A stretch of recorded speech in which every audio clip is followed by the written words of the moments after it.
منزل کی، صبر کی، اس قوت کی جو آپ کو خدا نے 1 مہینہ ٹریننگ دی. میں نے پہلے عرض کیا نا کہ صبر سب سے پہلی وہ منزل ہے جو غصے کو برداشت کرتا ہے. غصہ برداشت ہو جائے گا، صبر ہو جائے گا تو آپ بھوک میں بھی صبر کرنا سیکھیں گے، تو آپ کو ہوس زر نہیں پڑے گی، آپ کو کسی چیز کی ہوس نہیں پڑے گی، کیونکہ آپ کے صبر کی قوت تقویت پاتی ہے.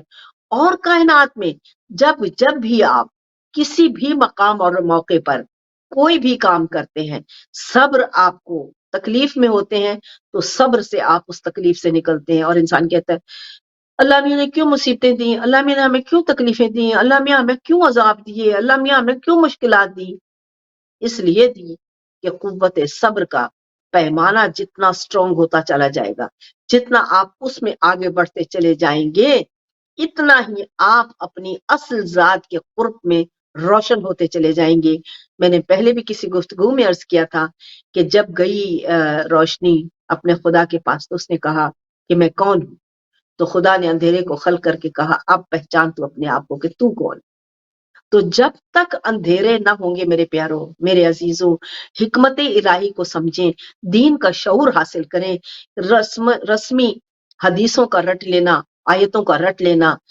مقصد دین کو پورا نہیں کرتا ہے، مقصد خلقت کو پورا نہیں کرتا ہے. آپ ایک مقصد کے لیے اس کائنات میں اتارے گئے ہیں. اپنے دین اور مذہب کا مقصد سمجھیے. ٹکڑوں میں بکھرنے سے خدا نے منع کیا، لا تفرق الی الدین، اپنے دین میں فرقے مت بناؤ. اور جتنا بھی خدا نے منع کیا حضرت انسان نے اتنے ہی فرقے بنا لی. کہاں یہ مسلم، تو یہ اپنے آپ کو ہم کیسے مسلمان کہلانے کے قابل ہو سکتے ہیں جب ہم خدا کی کسی بات کو مان ہی نہیں رہے ہیں، ہم ہر خدا کی بات کو رد کر رہے ہیں. رسول اللہ کے زمانے میں کون سے فرقے تھے؟ ایک ذات رسول اللہ تھی اور ان کے اہل بیت، بس اس کے بعد کچھ نہیں تھا. اور اگر ہم اسی رسول اللہ کی اسی سنت کو عین بہو مانتے اور ان کے اہل بیت سے محبت کر کے اپنی زندگی کا لائحہ عمل بناتے تو آج ہم نہ تو خدا کے نافرمان ہوتے، نہ زمین پر اس قدر ذلیل ہو رہے ہوتے جتنا آج مسلمان ہو رہا ہے. کیونکہ آٹے کے ساتھ گھن کا پسنا ہے. جو چند اس میں اسلام کے صحیح کاربند ہیں اصولوں کے، ان کو بھی ساتھ میں ہی اس تباہی، خرابی اور اس رگڑے میں اترنا پڑ رہا ہے جس کے لیے پروردگار عالم نے ہم کو منع فرمایا. ہم خدا کی بات کو نہیں مانتے ہیں، ہم اپنی بات کو فوقیت دیتے ہیں. لہذا میں آپ کو ہدیہ تبریک پیش کرتی ہوں ان انوار عالی کے ظہور کا زمین پر. مبارک ہو آپ کو کہ ہم حضرت انسان کو کائنات میں ایسے ہادی عطا ہوئے جو نور الہی کے نور سے روشن تھے، جنہوں نے احکام الہی کو ہم تک پہنچا کر پروردگار عالم کی کائنات کو خود اپنے ہی کمال اور نیک اور صالح اعمال سے سجایا، مزین کیا، نورانی بنایا. حکمت عملی پروردگار کو کارآمد لاتے ہوئے اس حکمت الہی سے اپنی زندگیوں کو یقین کیجئے یہ وہ روشن زندگی کے راستے اور چراغ ہیں جو آپ کو کبھی بھی نہیں گرنے دیتے، جو آپ کو کبھی تباہ نہیں ہونے دیتے، جو آپ کو کبھی حقیقت سے دور نہیں ہونے دیتے، جو آپ کو کسی بھی ایسے سلسلے سے آپ کو پریشان حال نہیں ہونے دیتے کہ جو آپ کو اپنی زندگی کی خوشی سے محروم کرے. آپ کو تبھی خوشی ہوگی اس زندگی میں حاصل جب آپ اپنی ذات میں صبر کی قوت پا چکے ہوں گے، جب آپ اپنی ذات میں پہچان کر چکے ہوں گے، جب اپنی ذات کی اصل حقیقت کو جان چکے ہوں گے کہ میرے رب نے مجھے خلق کیا ہے تاکہ میں اس خوبصورت کائنات کو انجوائے کروں. کھاؤ پیو عیش کرو اور اپنے خدا کی عظمتوں کو سمجھتے رہو اور اپنے خدا کو جانتے اور پہچانتے رہو. جب تک ہم اس کائنات کو دیکھیں گے نہیں، جانیں گے نہیں، پہچانیں گے نہیں تو ہمیں اپنے خدا کا اس قدر ظہور چہار سو جو ہو رہا ہے اس کا ادراک کہاں سے حاصل ہوگا؟ ہم اپنے خدا کی پہچان کیسے کریں گے؟ ہم اپنے خدا کو کیسے جان سکیں گے؟ جب ہم اپنے خدا کو ذرے ذرے سے نہیں پہچانیں گے تو ہماری ذات کے اندر جو نور خدا ہے وہ پسیچے کا نہیں، وہ متاثر نہیں ہوگا، تو دل میں سے وہ اٹھے گی نہیں حدت جو آنکھوں سے اس کی محبت بن کے نکلتی ہے. جب بھی دل میں کچھ ہو آنکھ نم ہوتی ہے، یہی یقین ہے، یہی آپ کا خدا ہے جو آپ کی ذات سے آپ کے اندر اپنے آپ کو منواتا ہے کہ میری موجودگی کو جان ہے میرے بندے، سمجھ دیکھ کہ میں تیرے اندر ہوں. اور وہ لوگ کہتے ہیں اللہ میں نے ایسے کیا میرے رونگٹے کھڑے ہو گئے، اللہ میں نے ایسے دیکھا تو مجھے میری آنکھوں میں آنسو آ گئے.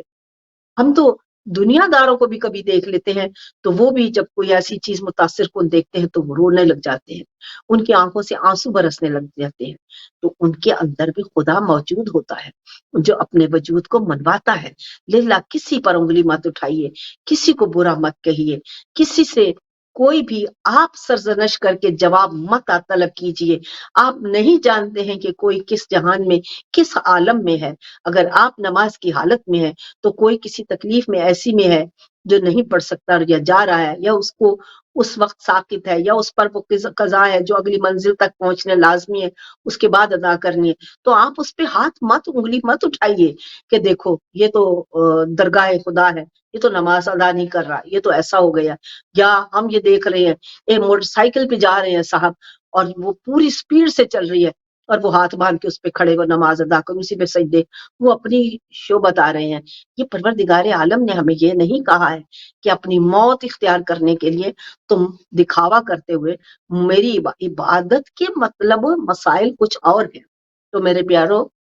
شکر کرو اپنے پروردگار عالم کا جس نے زندگی میں یہ نعمت عطا کی، جس نے ہمیں یہ ہادی عطا کیے، جنہوں نے ہمیں ترتیب زندگی سکھائی، جس نے ہمیں جینے کا طریقہ سکھایا، جنہوں نے ہمیں عمل کا راستہ بتایا، اور اپنے اپنے ٹکڑوں میں بٹ کے ہر روز ایک نئی چیز ایسی عجیب و غریب سامنے آتی ہے جس کا دین کے ساتھ کوئی ربط نہیں ہے۔ للہ صحیح دین کو ترویج کیجئے، اور جہاں تک ہو سکے میری امت مسلمہ سے التجا ہے کہ یہ خرافات بند کروائیے۔ وہ لوگ جو ممبروں میں بیٹھ گئے اور اس طرح کی ناجائز غلط باتیں لوگوں تک پہنچاتے ہیں اور ان کی زندگیوں کو عذاب میں ڈالتے ہیں خدا کے حکم کے خلاف، ان کو جہاں بھی دیکھیے ان کو پابند کر دیجئے۔ کم از کم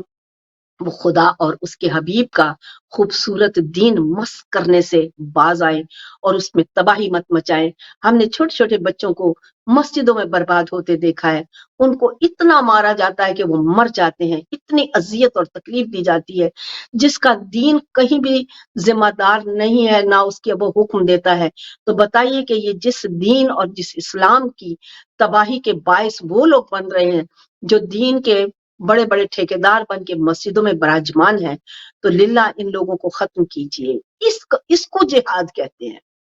یہ دین کا جہاد ہے آج کے دور میں، کہ ایسے خرافات کو ختم کیجئے، اپنے ان اطوار سے، ان طریقوں سے، ان اصولوں سے، ان سلسلوں سے جو آپ کو آپ کا دین تعلیم کرتا ہے، ان کو ہٹائیے، ان کو ختم کیجئے، اپنے خدائے بزرگ و برتر کے اس کمال تک پہنچیے جو آپ کی ذات کے لیے میرے خدا نے معین کیا ہے، جو پروردگار عالم نے آپ کو تعلیم کیا ہے۔ رحم دین کا سب سے بڑا سلسلہ ہے۔ یہ کہاں سے آتا ہے؟ صبر سے آتا ہے۔ رحم صبر سے آتا ہے۔ ہوس زر کہاں سے ختم ہوتی ہے؟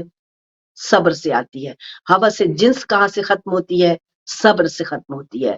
دوسرے پر اپنا روب اور تکبر کہاں سے آتا ہے؟ صبر سے آتا ہے۔ اس صبر کی طاقت کو اپنی ذات میں لیجئے اور اپنے آپ کو اس منزل پر لائیے کہ ہم پروردگار عالم تیری مخلوق ہے اور تو نے جو تعلیم کیا ہے اسی کے تحت ہم آگے چلیں گے۔ پروردگار عالم آپ کو اور ہمیں ان تعلیمات پر چلنے کی توفیق عطا فرمائے۔ ہماری گفتگو کا دورانیہ ختم ہوتا ہے۔ میں آپ سے اجازت چاہتی ہوں، التماس سے دعا کرتی ہوں، آئندہ ہفتے تک آپ سے خدا حافظ۔